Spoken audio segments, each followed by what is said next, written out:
I think everything's working now. Let's see. Let's go over here and try this. Oh, yep. There we go. I can hear myself in the streams. Then it means everything's going pretty damn well. Welcome back. um, chilling out, just taking it easy. Decided just to stream because fuck it, why not? It's a Sunday night here in Australia. So we're going to continue the lethal run. I ended up playing a bit of the Stragglers just to be able to see. Stragglers was a previous run where it's kind of like my historical it's a community of people who've had community and they're quite their skills are quite built out. So instead, I just went, you know what, fuck it. I'm just going to push push towards a new group instead. So I thought I'd at least jump into them, give it a try, and yeah. Now we're going back to the lethal community. So this is the continuing effort of a lethal run. So luckily, oh, have to show this. The coder is here, so I have to restore his message. There he is. Happy little boy, because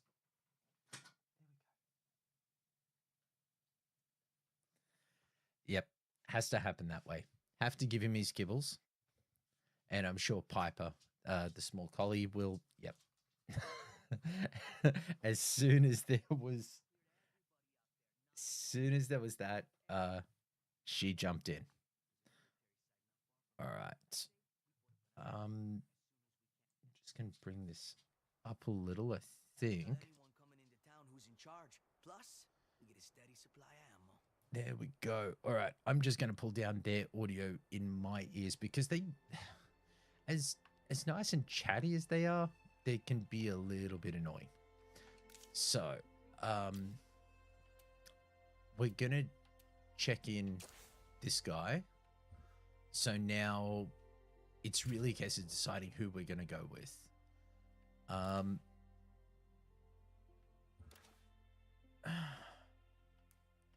right, so yeah, I think last time we kind of looked at all of their skills and abilities, and everybody's reasonably good. Because this guy doesn't have a 5th skill, we'll go with him.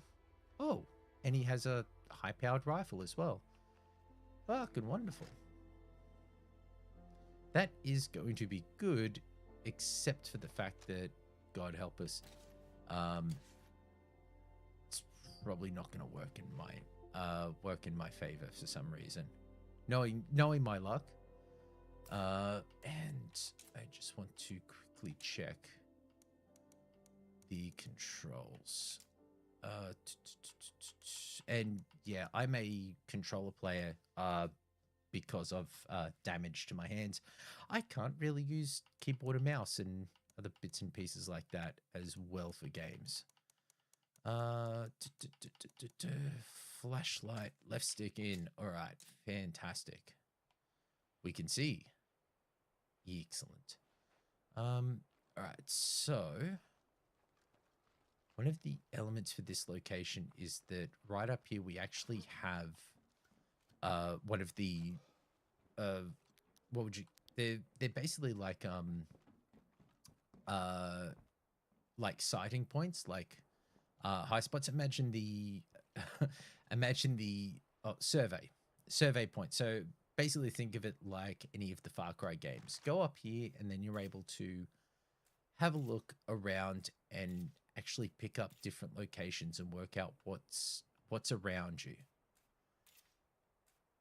So it doesn't tell you what's there, but it can give you an idea of what sort of locations are around, and once you start playing the game enough, you get the idea of, oh, okay, this sort of location would have these sort of items, or it has these sorts of uh items to be found. Okay, what have we I think that'll got? do it. Those two. Okay. So in a sense, a secluded house and a blue garage might find fuel, might find materials, might find possibly weapons. Sealed storage lockers could be quite a few different bits and pieces. And the self storage side, I think we checked that out before, but we didn't take everything that was there. Zombie inside. Right. So there's nothing here to loot. Okay then. Well, I personally like using all of the survey sites as possible, because when you start getting an idea about some Zeds, but ammo first.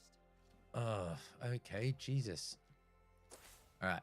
So there's connect with the other survivors, which is that you can use the radio to call out, see if there's any other people, any other locations. Territory is one of the missions. So specifically for Jordan, they want to do that so that they can go, oh, okay, now we've got some additional resources. Specifically, she mentioned ammo. So it is midnight. And that sort of location is going to be rough. So, okay, so the plague heart here has, okay, now here's one of the elements that I'll admit I have in this game. If I bring up the game card, I've got 168 hours. I'm not a newbie to it, but even with that, they've done so many updates and elements to this game, which is fantastic. But one of the things that they did was the heart attack update, which was they made plague hearts more dynamic. So once a plague heart gets established, it then sends out zombies that cause infestations, which is what that is. And it's 3 levels of threat, which then means that there's potential of more dangerous enemies, ferals, screamers, bloaters, juggernauts, which you do not want to be on the bad side of. And that then creates it just creates one of those elements of you end up being kind of pushed. So these 2 locations here as well kind of fall under that plague heart's influence. You can take the plague heart out and that will remove that growing influence. But if you don't deal with this in time, this will grow and then push these threats out to us 2 or a 3. And 3 is fucking diabolical, honestly. So we've got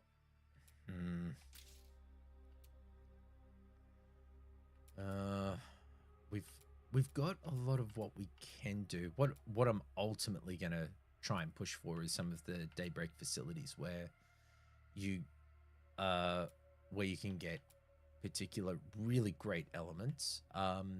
Still to decide about whether I actually do a leader project, because the achievement we're going for here is 100 days at lethal, which many people have done, and You really don't want to see what'll happen if you don't find more meds. and they keep reminding me of things that we need to do. Yeah, it is by no means impossible. It can be done. But I will admit this is the first time I'm kind of jumping into this level of difficulty. So we will have to see how it goes. We're going to salvage that. We've got a backpack with an extra slot. So I'm going to unequip that. Not enough pockets for that. I'm going to equip that. So I've got an additional element. All right, we don't have a sidearm, so all I've got is this weapon with 762. All right. We better take some of that. And we've got food, we've got bandages, and we've got something to replace the stamina. So in terms of stuff, let's see how we go. I don't know. But you know what? Fortune favors the bold. That's just how we have to see it. So it's at least gotten into daylight, thank fucking God. I was totally not pussing out and just hanging around here waiting for daylight to hit. I think in the car we've got... That was graceful. All right, let's have a look. We've got 2 fuel cans and a repair kit. Okay, I think we can do this. So we'll go and take care of this. Not that one, that one.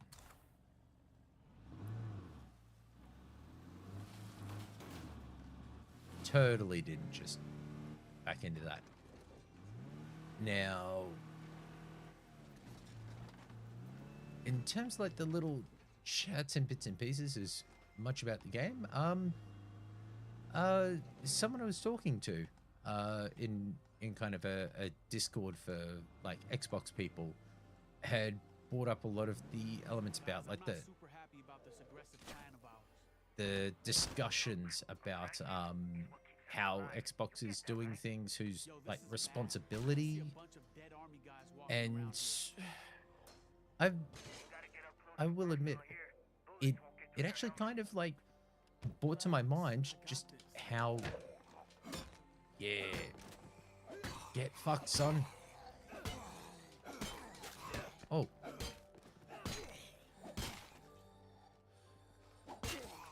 There we go. And yeah, just the simple aspect. I like that in terms, a lot of people talk about how people actually consider, oh shit, we got some good shit.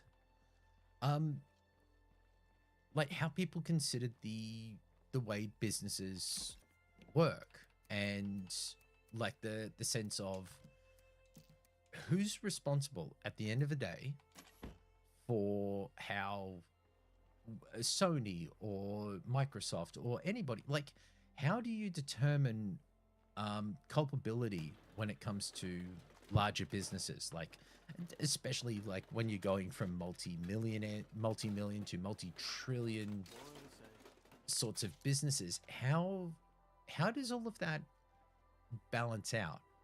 Because in a sense you could go, oh, this person's responsible, they made X decision or Y option, and they're responsible. It's one of the weird things that I've realized over the years was about how there's kind of that element where responsibility becomes a very different beast. All right, no more zombies over here. Okay. Need everyone to understand this is our territory.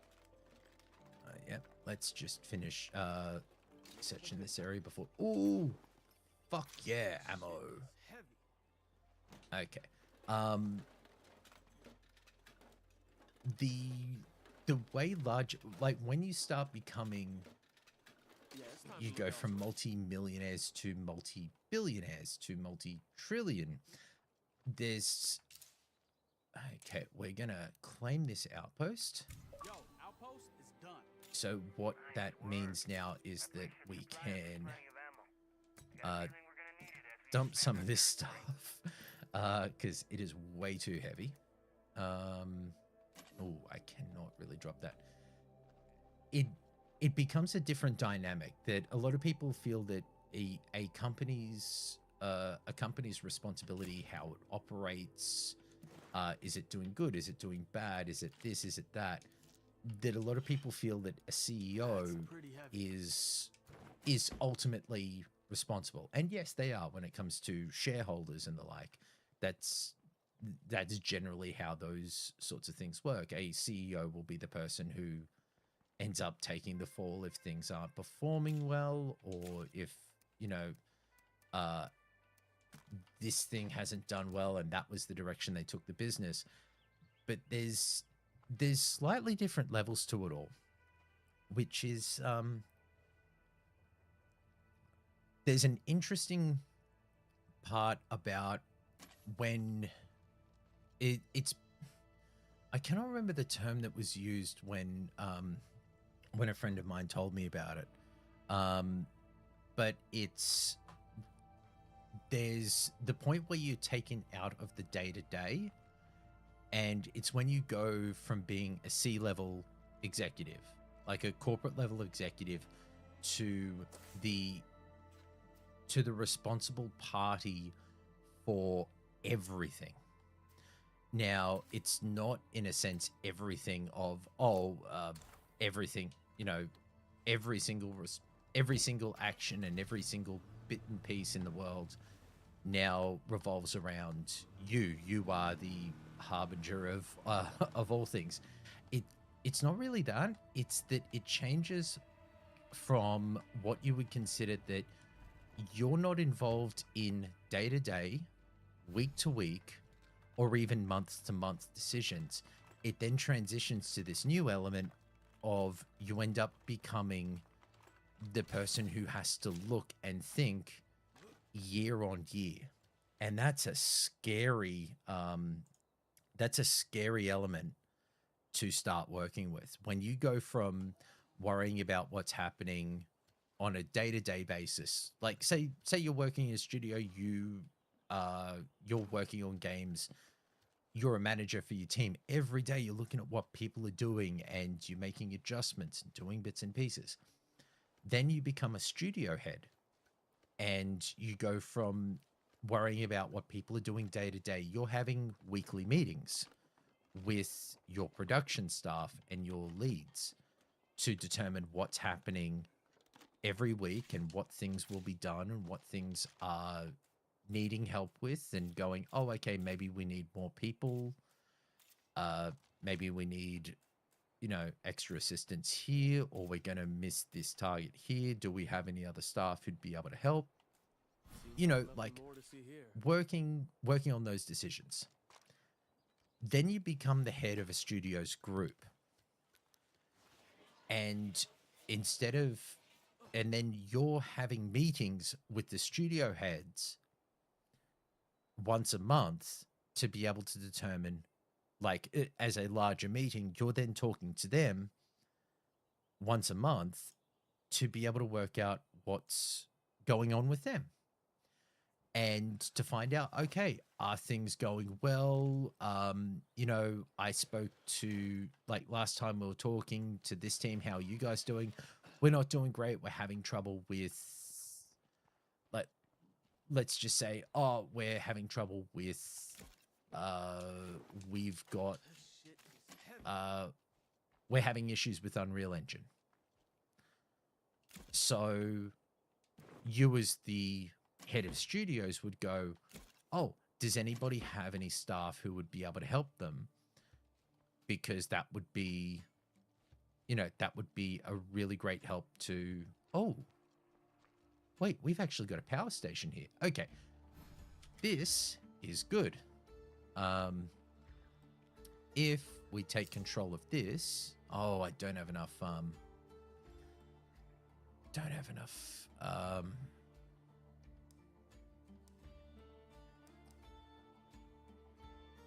okay. All right, so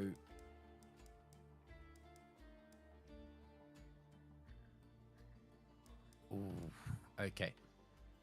Might have to come back here. So we're going to put a pin in this, but this power station actually provides power to the base, so we can then use things like a powered workstation or auto mechanics or better medical and everything else. Pretty heavy.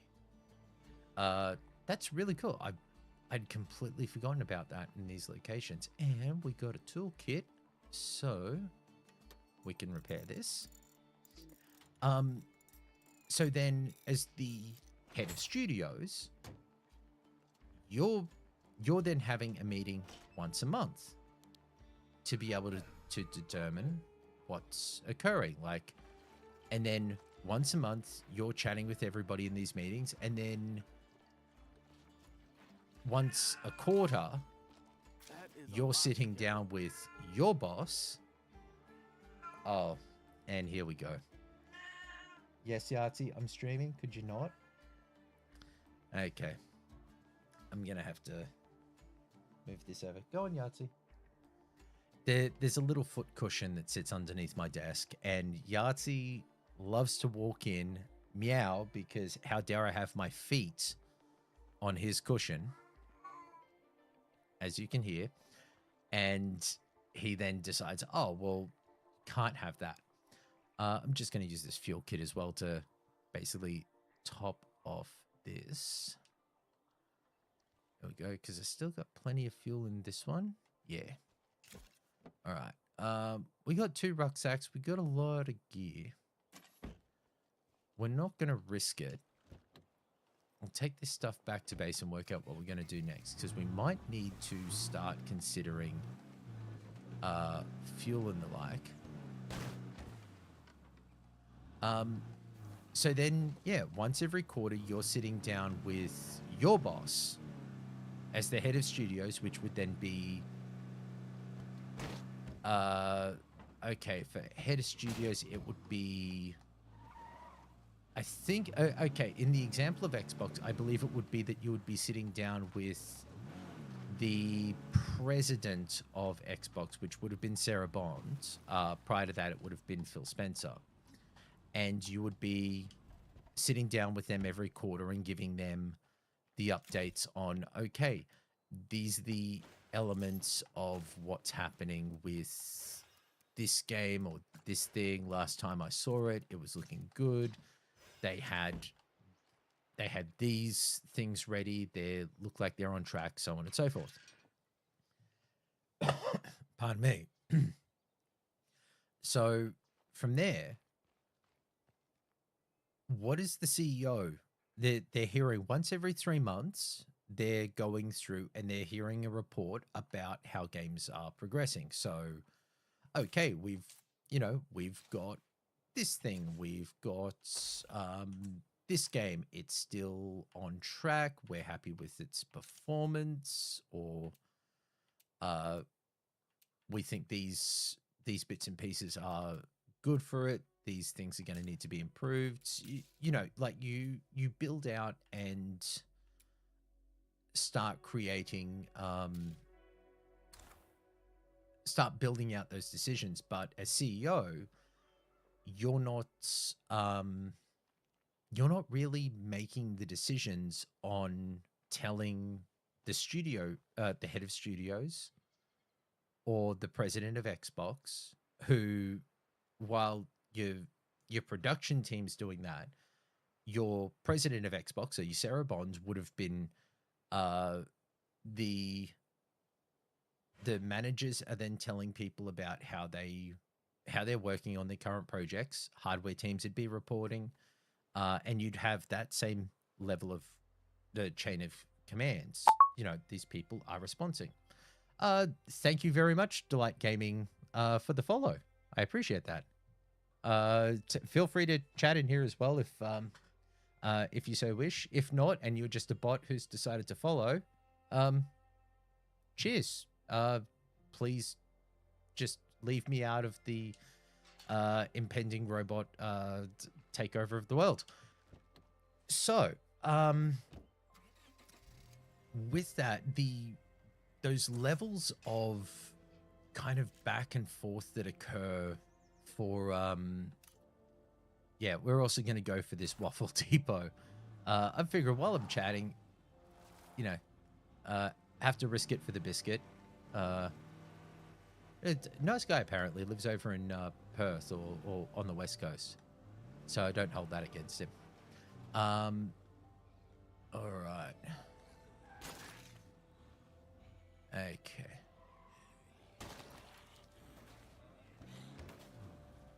Whoop. We take out that one. Now, I have a habit of parking close because you never know what's going to happen. All right. So this is saying that this is an infection location. But I'm not seeing anyone. The air smells awful here. It's gotta be a plague heart. And that means plague zombies too. I'm not seeing anyone though. Like there's some plague zombies up there, but All quiet. At least as quiet as it can get this close to a plague heart. all right. So we'll just check this out quickly. So yeah, like if you think about that, and prior to Phil Spencer leaving the role, if your Matt Booty is out there and he's overseeing the studios, his job is to, every time he's talking to the studio heads, is to basically go, hey, how are you looking for budget? You know, like how much money are you spending? What are you like? What's your burn rate? So they can kind of look at it and go, is this viable? Can, or are you just burning money like there's no tomorrow? Which, someday I might be allowed to tell a story that I heard about a studio that got shut down, and people were like, oh my God, how could they shut them down? Blah, blah. And the studio heads were absolutely just, they were burning money like it was going out of fashion, which everybody was kind of like, but they were doing so well and they were making so much, but they weren't making enough to cover how much they were actually spending, which is a weird thing, like money 101 or business 101, make more than you're spending. So for how things are, Phil Spencer in his position is hearing from his leaders and is going, okay, the direction that we need to go is we want to put games everywhere. That's going to be the new direction. Now, when that decision was made in 24, I think it was. That very infamous business update element where everybody kind of lost their shit. And hey, like even from me, I thought it was weird, and it's kind of like, okay, well, not exactly what we're expecting, but okay, you do you. Like you're the people who know what you're doing.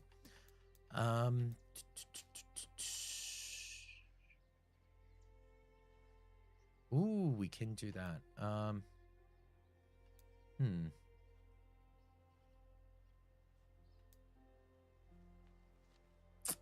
Oh, I could call in one of them.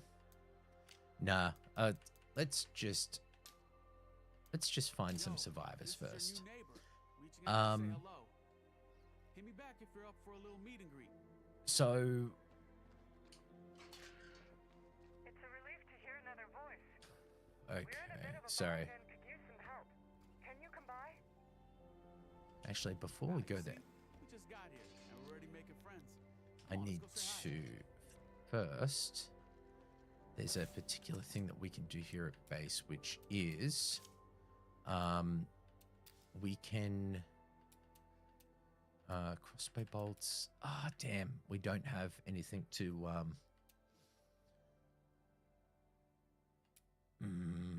yeah, Molotovs are generally better, and we don't have enough. Gonna have to go get some medical and some building supplies. We're good for food. So, all right, let's have a quick squiz around here. Okay. Tools, camp, Rangers tool shed, Rangers station. I don't think a Ranger station is really going to have that much. Urgent care, medical supplies, Tartmart. Site may contain fruit stands, warehouse, ammo. Oof. Oh. Oh, Jesus. They're in the middle of that? Oh, fucking hell. All right. We are going into the belly of the plague beast. This is going to be interesting. Let's find out.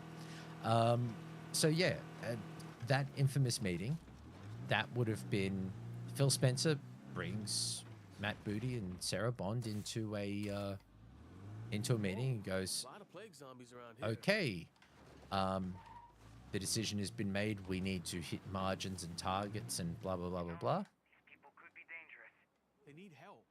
I think we gotta do this. Not today. Oh shit, someone needs a hand. Oh.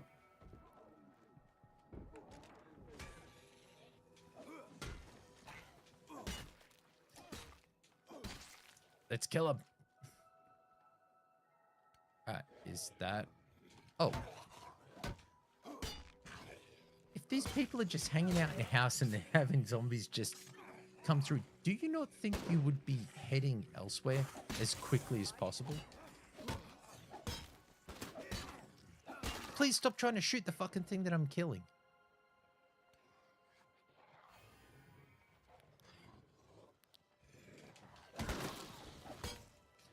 Fucking Christ almighty, this guy needs some trigger discipline. Try not to shoot the guy that I'm beating the crap out of. We're seeing a lot more plague Zeds lately. Alright. Let's talk. I owe you for that. Alright, let's have a look. Okay, so she's not much of... She's got a bit of shooting. I bet if I talk to a mate here, he's probably got really high shooting. No! Oh my... And he's a fucking hairdresser? Yeah, I suppose gun shooting hairdresser, that sounds about right. Alright. Sorry to ask a favor. We'd really appreciate that. I will... Our neighbors are out of food. It looks bad, guys. Of course, it's not like we're doing much better. We gotta go out and scavenge for more. I'm gonna laugh if, like, I check this stuff and there's food. It'd be like, motherfuckers, you didn't just jump your own goddamn fence and find some food?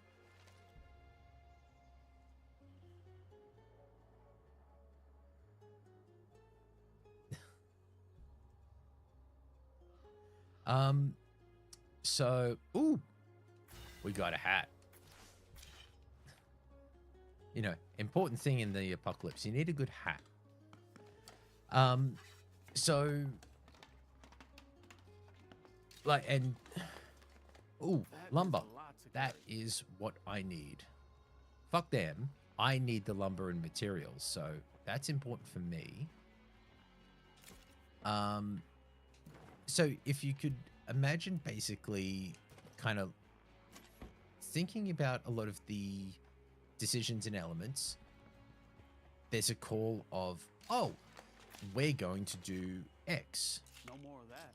And the choice is, okay, we're going to knuckle down, we're going to make great games, we're going to try and get our hardware, we're going to try and help people use more of the cloud, we're going to do this, we're going to do that, all of the things that we've been doing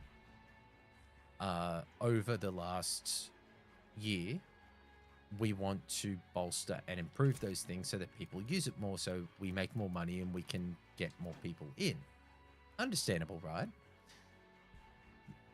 But then something comes down from on high where instead of, oh, okay, you are making so much in profit, but we require more. There is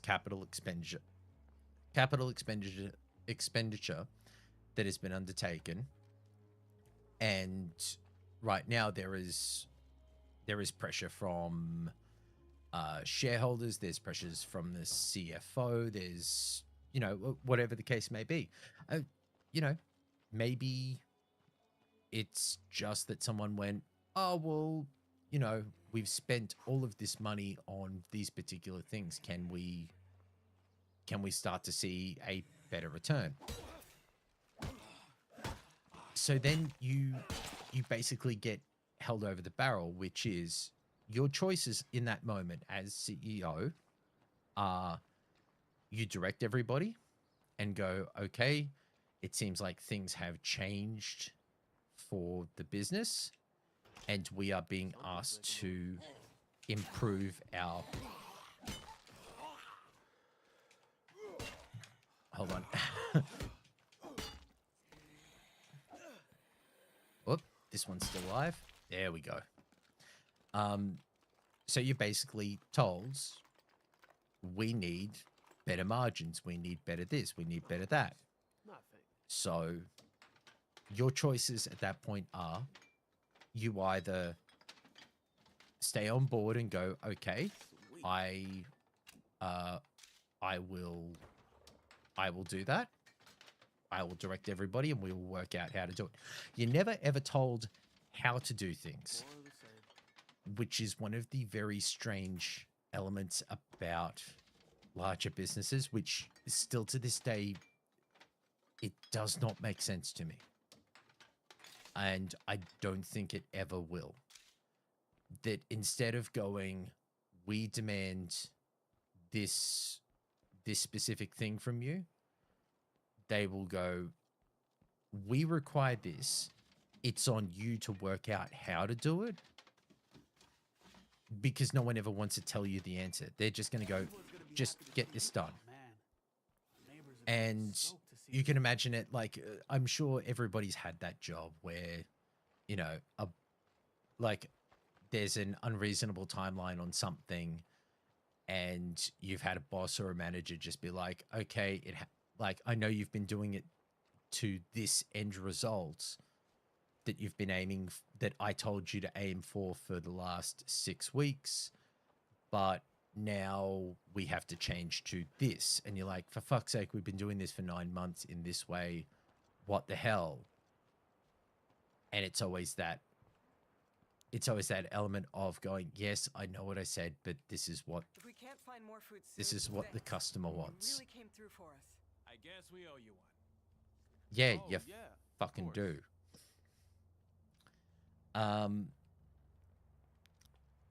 We took a risk, reaching out to strangers like we did.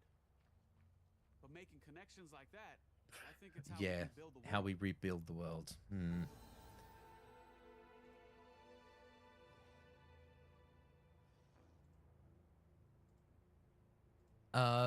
So you can imagine that for someone like Matt, Sarah, any one of many people, they've just spent 6 months going, oh, okay, what we need to do is this and that, and we'll build up things in this manner, or their own position, their own Hello, neighbor. belief. By now, I expect you've seen the plague Oh. cart thrown nearby. I don't know whether it attracts plague Zeds or makes them, but they're everywhere. So be very careful in that area, okay?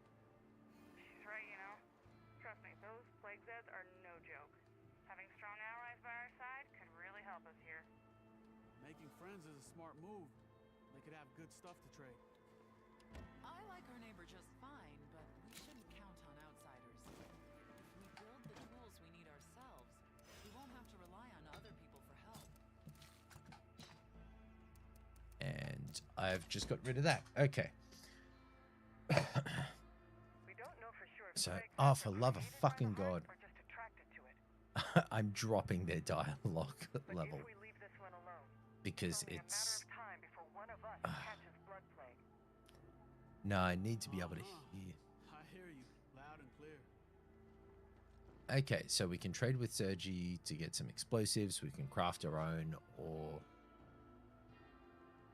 we can make up some plague heart cures, which I think would be good, but I think we need more than just what we've got here. Do.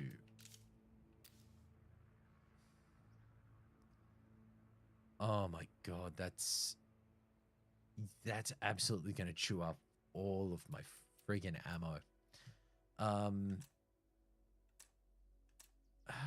Oh no, sorry. I am on Dread, not Nightmare. So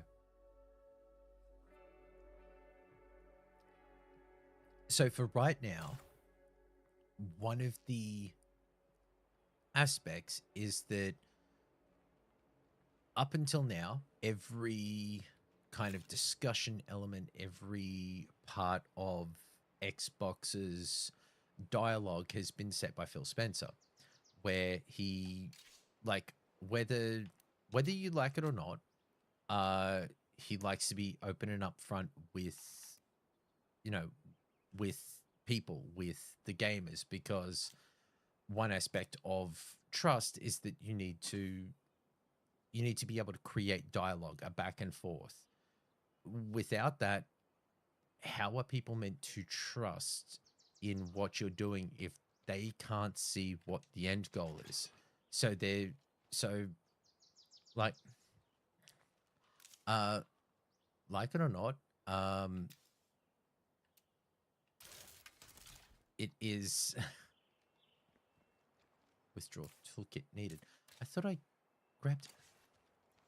Oh my friggin' god! I would. You know what? While I'm doing this, I'm just going to go for a walk and go get this car. Because I want a car that actually looks like it's in one piece. But also let's just go for a nice chill little walk in. Well, maybe not chill. We'll see how that goes.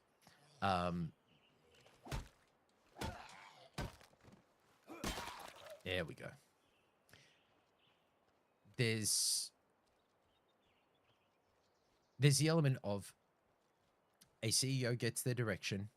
They're not told how to do it, but then they have to explain that to their staff and have everybody go, "Oh, for fuck's sake, we've been building towards this." And you go, "Yes, I know, I understand. However, this is what we're being told to do now. We're not being told how, but we're being told you need to hit margin." So let's go with the particular example of the issue that's been brought up most recently by Asha Sharma for Xbox, is that the business is not healthy. Now, a lot of people are harping on the idea of what is health. Is it good, bad? Otherwise, are they doing badly? It is not that they're not doing well. It is that they are not doing well in a way which creates growth. Now, regardless of the business, doesn't matter if it is in video gaming, it doesn't matter if you are, even if you're running a cafe. If you're not growing, you're stagnating. And once everything stays static for you, you then have to consider that the element of inflation, just the way the world is, things will cost more money. Electricity will cost more. All of these little bits and pieces around the world are going to cost more. Doesn't matter what you do, doesn't matter how well the world is doing, it is going to cost more. So if you're not growing above that by a little bit every single day, week, month, or year, then you're not then covering your costs. You might have been doing fine the previous year, where you're making, okay, you've you've spent $500,000 and you've made $600,000 that year, or you cost $500,000, but you made 600,000. So you are up $100,000, which then means, okay, fantastic. I'm really good at that. The next year, because of inflation and the increasing cost in everything that exists, that it will not cost you $500,000. It will cost you 500,000, 550,000. So if you're making $600,000 again that year and your costs have grown to 550,000, you've only then made $50,000, which then means that unless you start growing, you're not going to stay ahead of your costs as they increase. And that's where health is in terms of any business, is that you want to be capable of going, all right, things are healthy in that you are growing more than inflation is increasing. Your costs are not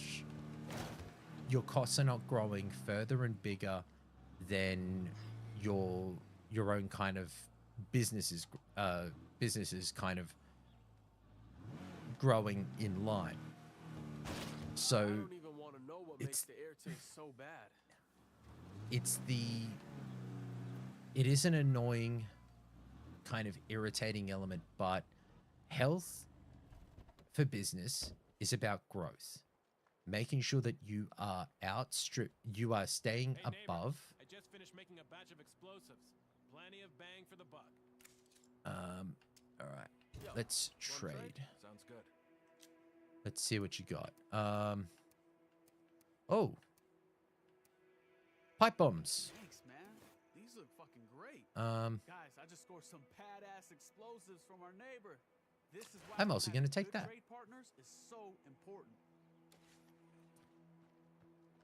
Okay. Ooh. That dude, as long as he stays there, he's fine. All right. So, growing. Hello. You just want to Hope the plague stay zones haven't ahead given you too much trouble. and just staying ahead of it. If you're healthy, Excellent. you are Feel a lot safer having a buddy you around. are growing that little bit above everything that is continuing to occur. So say inflation's at 3%. You would be hoping that as We're getting you're close. going through, You can ooh, tell by the red haze and the plague zeds, of course. Gotcha. oh, okay. I have not dealt with a plague heart at around this location. And these boys,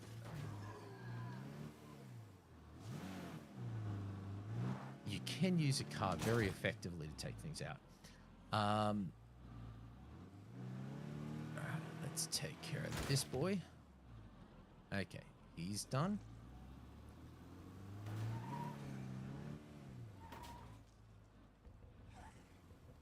Pedal down, let's go!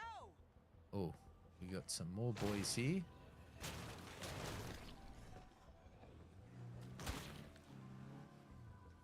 Okay.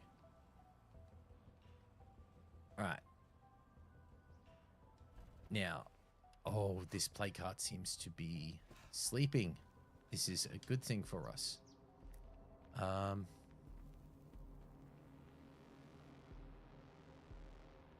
But it does mean that if it's sleeping, then we are going to wake it up, and it is going to be a terrible thing.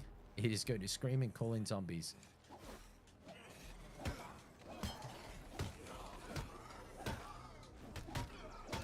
Come on, lady. Okay, so while I'm cracking in skulls, That didn't happen.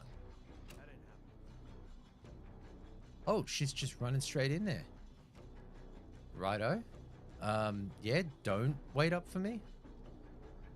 I gotta make this quick.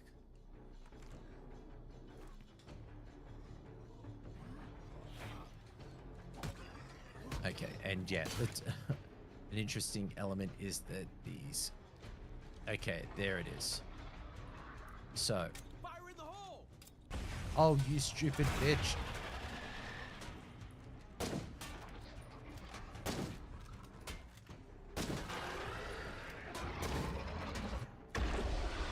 Ah, that's the infection Fuck thing. yeah, it's hurting! Don't let up! Almost empty on that. Come on, fuck. Oh yeah, I'm not surviving this. I don't think I am. Whoop. Oh.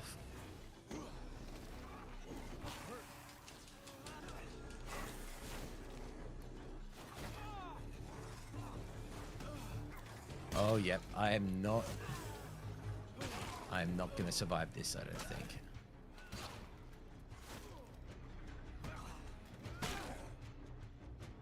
Oof. Okay.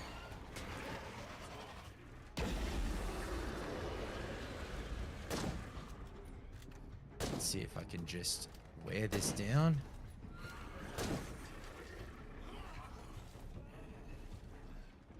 Where is that Morgan chick? She just keeps leaving me in here.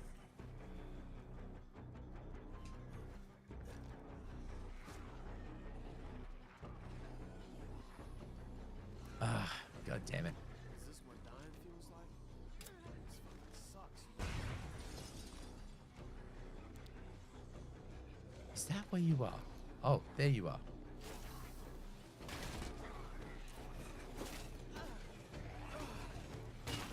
Jesus. Okay.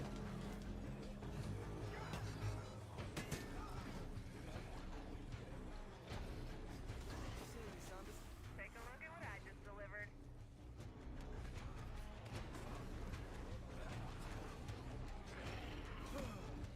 Oh, Jesus. I'm sorry. I'm going quiet because I'm just fucked here. Can we get to the car? Can we get to the car? Come on, Morgan.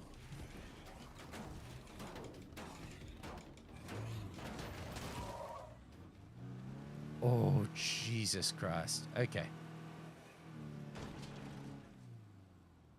Okay. Now, there is an option that we've got, which is... I'm pretty beat up. Anyone got Oh, some advice no. on what to do? It's... Oh, no. That is definitely no good. All right. Screw this. I'm going to have to go all the way back. Okay. I've completely lost my train of thought because I just managed to screw myself up by heading into a play card. Very underprepared. So. All right, lady. Let's get in here. Yep, he has blood plague. Let's just get him in there and... All right. Let's check you in, and I'm gonna go with Schneider because she's. We got blood plague inside the walls. What are we gonna do about it? Oh, just shut the fuck up. All right, so yeah, he is potentially gonna fucking die. All right. So, we're just gonna call a break there. We'll just go to the chat to camera. And for some reason, it still has that event alert just sitting in the middle of the screen. Sorry about that. We'll take that, and we don't have a coda, so I will remove the coda.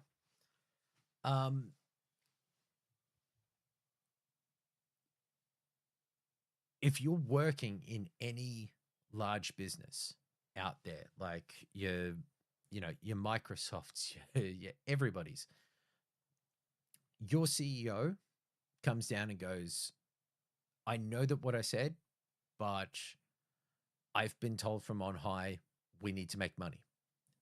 and those decisions get made, and you're told, I'm not going to tell you how, we just need to do it. And the health of the business, you know, you're hoping that you're spinning that around, that the steps that you take will then increase the capability of your business to be able to grow just a little bit so that it stays ahead and it stays healthy. A healthy business is a growing business.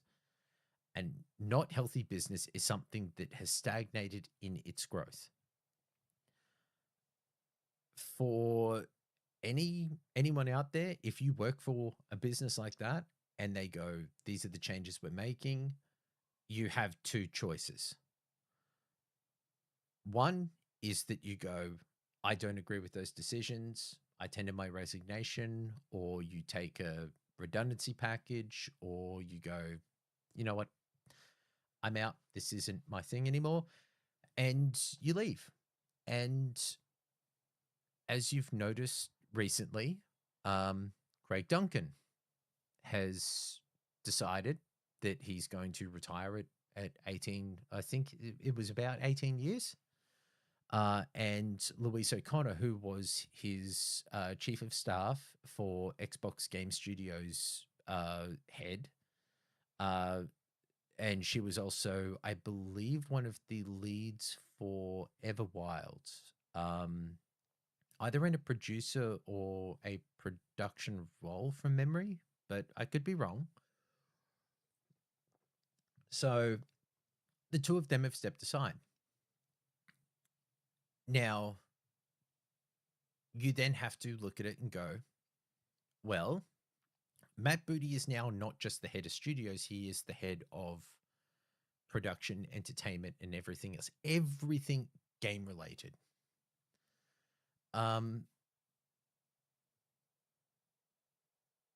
He probably had to say to them, look, the studios are not healthy. We have a decision to make. We are currently making that decision. The decision is that these things have all our business needs to return to a point where we then operate under these terms. And we go, cool. Some people not like those decisions, but this is the choice that we've made. This is how we're going to go forward. We are going to look towards X and Y and Z. And some people go, no, I refuse. I don't want to shut down studios, or I don't want to fire people, or I don't think this is the right move. And they go, which in any business like that, absolutely. If what you're doing is not something you're happy with, then you can go.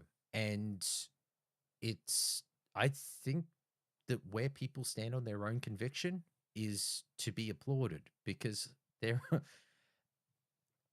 as many people will stand up for what they believe in. There are probably 3 times as many people who will roll over and just go, yes, sir.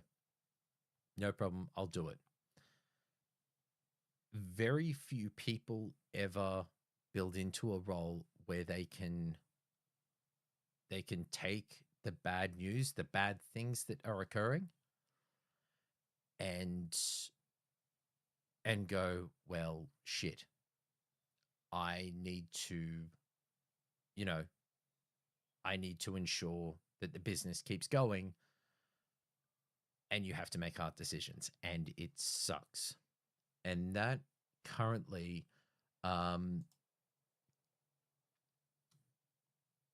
that's currently the way things are.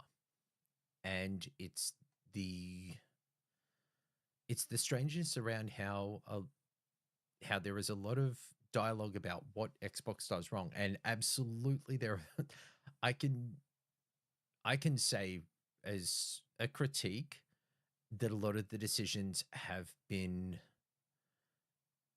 the sense is there. It absolutely makes sense why, if you are not selling as much hardware, and there is then a requirement that returns or margins need to be improved, that you would go, well, we've only sold, at our best point, we have put this game into 30 so million people's hands at most. Like, no, we don't have Game Pass subscribers above that. None of our games have sold over 30 million. So even at most 30 million people, 30, 35, whatever the case may be, have played our game. But there are 80, 90 million people on PlayStation. There's hundreds of millions on PC. We're already putting it on PC, but they're not playing it. But PlayStation gamers haven't played Xbox. It absolutely makes sense why you would go, okay, let's try that market. Let's try those people. Let's see what we can offer them. Will they jump on board? And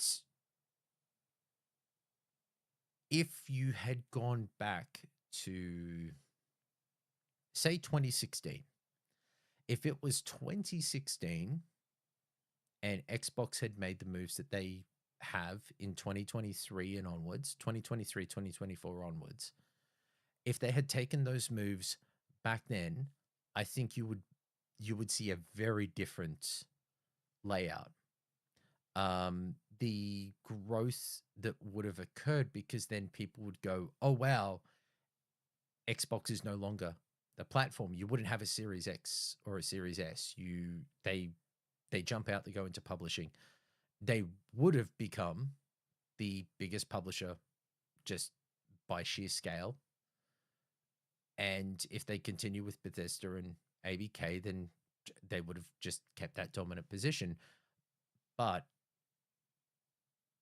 to have a hardware platform and to then position your statements as trying to reach more gamers without that kind of just inroad to a platform, because no matter how you think about it, a platform can be simple as a phone. Some people are iPhone diehards. Some people are Android diehards. People use devices and have everything linked into it. And no matter how small that element is, there has to be a continuing guidance on making sure that that customer is served above all others, because they are more valuable to your platform, yes, but it's the sense of, until people understand or see what they're missing, and to teach people what they're missing doesn't really mean giving people on other platforms those games to go, see, you haven't tried this. If you want to play future ones of them, come to us. Because all you've done is give them the taste. They may enjoy the taste and may go, I want more of it. But we're no longer in a world where there is that capacity to be able to step back and go, oh, well, yeah, that seems perfectly reasonable. I will happily spend extra money to be able to gain access to this particular platform, or I'm willing to get another console. It is the unfortunate element of a growing, maturing market with a maturing base of players. People keep talking about the average age of a gamer is, compared to 15 years ago, it was around the 25. Nowadays, the average age of a gamer has gone down a little bit. I think there was a point where it hit up towards approximately, don't quote me on this. I believe that the average age of gamer at one point was up towards, say, 31. And then the average age of the gamer has continued to drop back down again. Now, a a few points that were seen from that was that the introduction of free-to-play games and their proliferation. I love that word, proliferation. Their proliferation where there is no boundaries, no roadblocks, no roadblocks in Roblox. For all of those things coming together, it has meant gaming has been more accessible. But the tough part is that people equate accessibility with price point. Just because a game is accessible everywhere, the big thing that works in their favor is it's not just accessible, but there is no cost.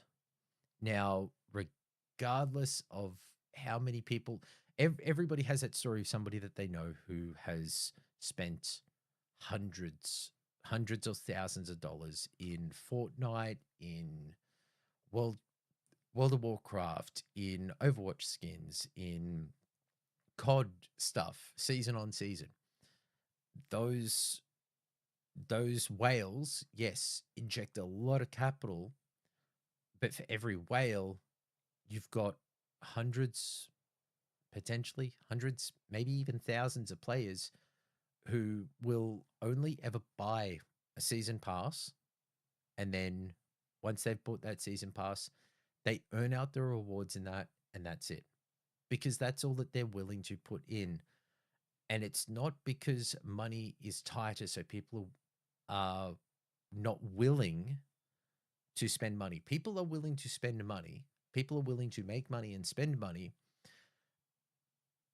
The tougher part is being able to see the value in what you are asking them to pay for.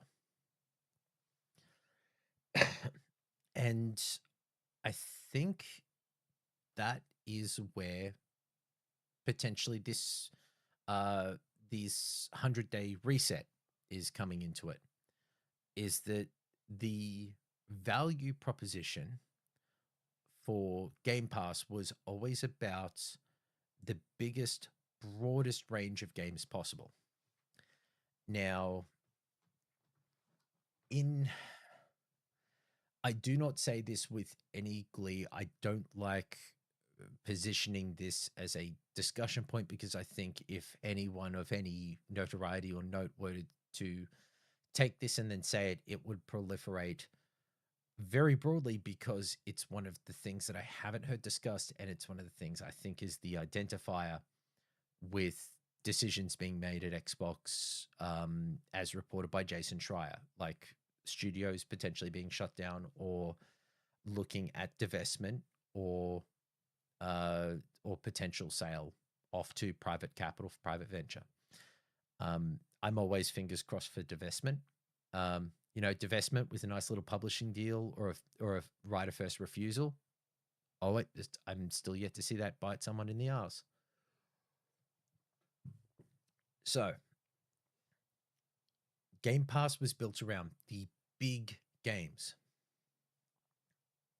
Your Halo Infinites, your Forza Horizons, until recently, your Call of Duties and all of these games, the big titles, the things you had to play. Gears of War E-Day, Clockwork Revolution, Flight Simulator, well, when it releases, State of Decay 3, all of these other things. These are the games where there's going to be push behind it. There's going to be a very big,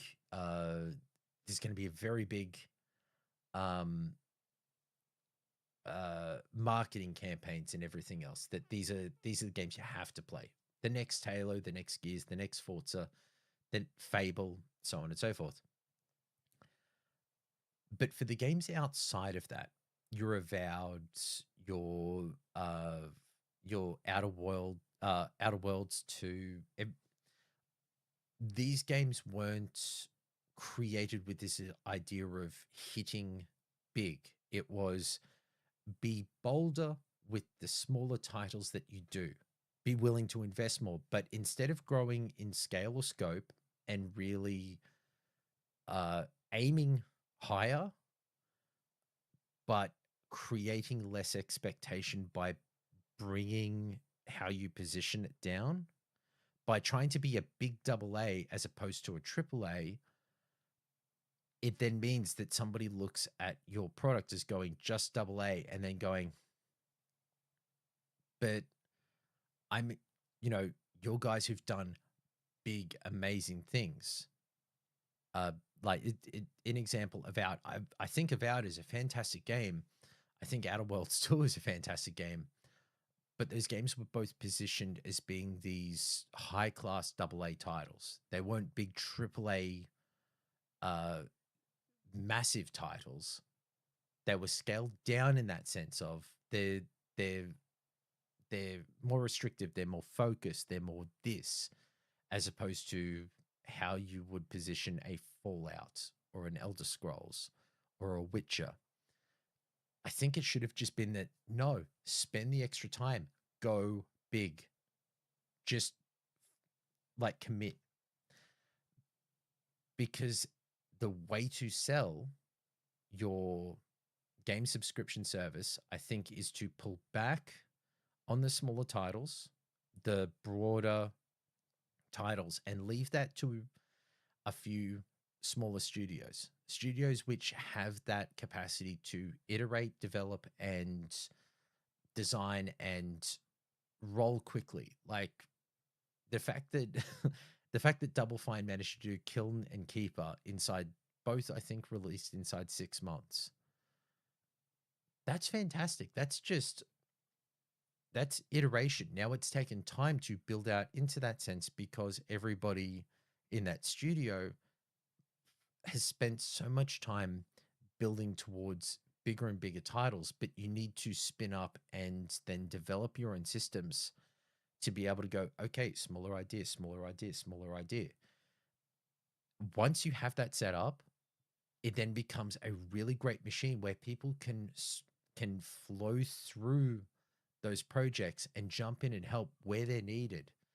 That, a person goes, oh, well, this team's now done with this. I finished developing some tools for them to do this really cool stuff. Oh, you're working on this. Oh, okay. Yeah, I'll come over and help you. You then create a flow of your talent that is able to work in where they need to. And it's a concept that Valve, somebody I know who has been involved with Valve has said that their structure for games and elements is that the studio in itself, the production, is that people go, I'm going to start working on this. And you start pulling people together. You start talking about the idea. And then when you start building towards something and going, this is how we're thinking of it, and this is what we're doing, asking questions, then people can walk past and be like, that sounds really cool. Do you want me to do some concept art for it? Do you want me to build something toward? I could program that. And then people start coming in to work on that project where it is a kind of core idea, and then it builds out towards what it will ultimately become by using talent as people are drawn in by the idea. I think that's where Double Fine has their capacity and ability. I think if you were to set Double Fine, Compulsion, and Naughty and Ninja Theory to work in, or actually no, Compulsion and Double Fine, I think. Actually, no, screw that. Let me go back to my point. Double Fine, let them be your indie studio. Let them be the people making the smaller, self-contained, wonderfully weird ideas, because that's what they're fantastic at. But all of your other studios, their main studio group should be swinging for the fences. It should be that Obsidian is given the opportunity to go, okay, maybe not Fallout New Vegas. How would you feel about doing a different spin-off? Let's say, okay, not Fallout New Vegas, pick another location. Pick another location and build towards that. Do it. like build it out.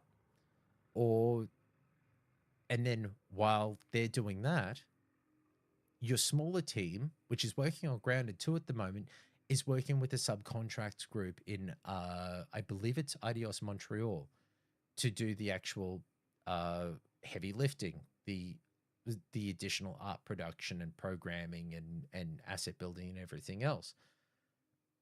That means you've got your main team working on your bigger project. You've got a small project off to the side, and you bring in studios, like established studios, that it could be an Idios Montreal where they are the best fit because they are an experienced, solid team that don't currently have a project they're working on.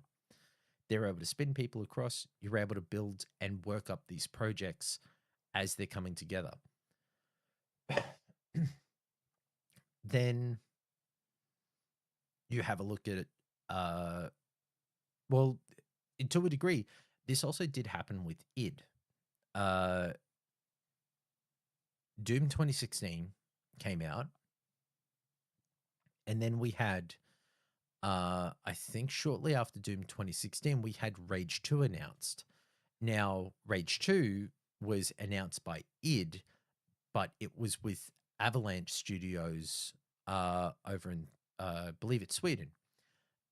It was id doing the design, this is what we're thinking for the world, this is what we're going to do, this is the kind of direction and everything else, and Avalanche using their engine, the Apex engine, instead of id Tech, were then building out and developing from design documents and from direction from id. So they got experience in understanding the id system of great shooting and everything else, but then id is also then able to help and go, how do we do larger scale worlds? How do we build towards that? And then having people that they can work with to go, this is how we make it at scale. This is how we design these things. It's good kind of scaling of skill and understanding. Right now, you could pretty much see that this is the case as well with Halo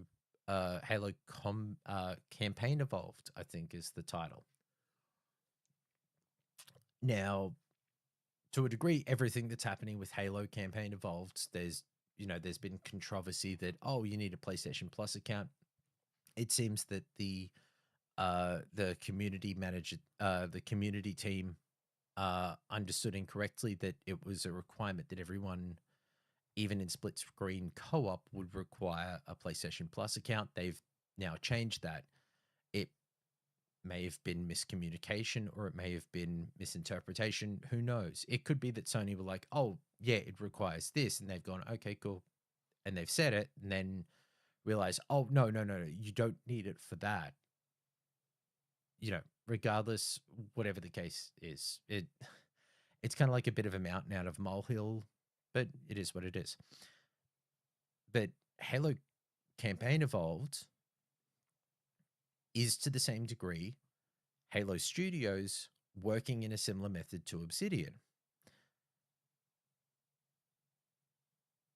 The Halo Studios, I think, announced Campaign Evolved, or they showed off the Unreal footage back in 2023, 24, somewhere around there, that they'll go, okay, we're using Unreal Engine. This is how it looks. This is the ideas that we're going with. Then they announced Campaign Evolved, but there is a third-party studio, a contract studio, which has been executing the work. Now, it would be Halo Studios have gone, okay, we're putting this out there.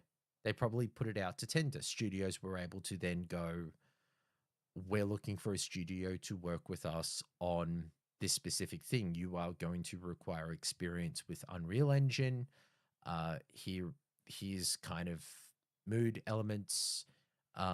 This is the production timeline that we have. This is how we're planning to do it. And then studios kind of pitch and go, okay, well, we'll do it for this much. We'll do it for this much. This is what we're going to do, blah, blah, blah, blah. All of those elements come together, and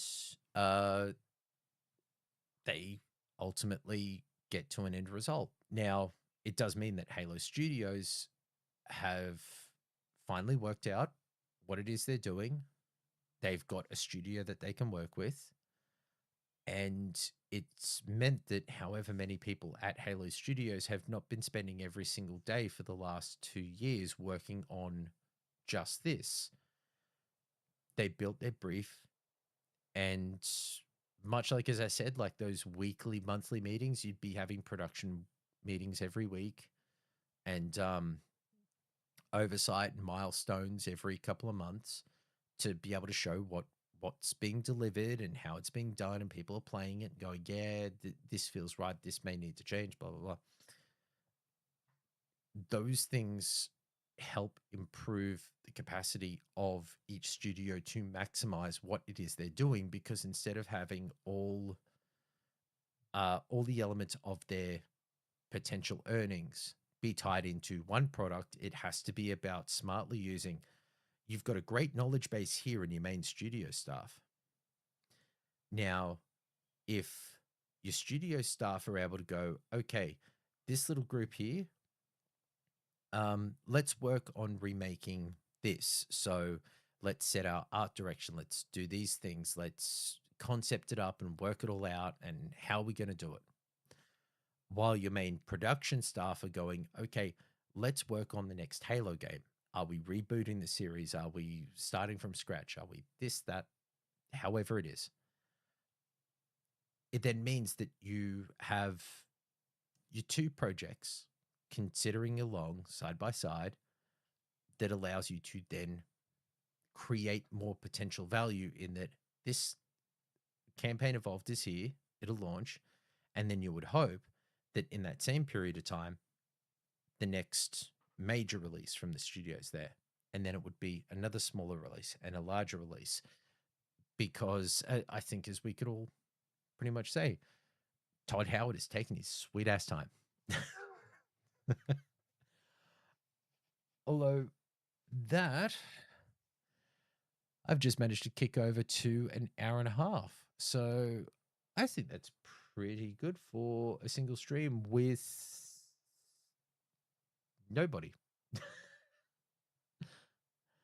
Well, that will be an interesting thing for me to watch. So we're going to call it there. But enjoyed. We, as I showed here, this boy here is going to die unless we create a cure. So I think we're going to need a lot more plague samples, and we're going to need a lot more meds, which, oof, we've at least got some around here, but I do not know how well that's going to go. Well, we shall find out next time.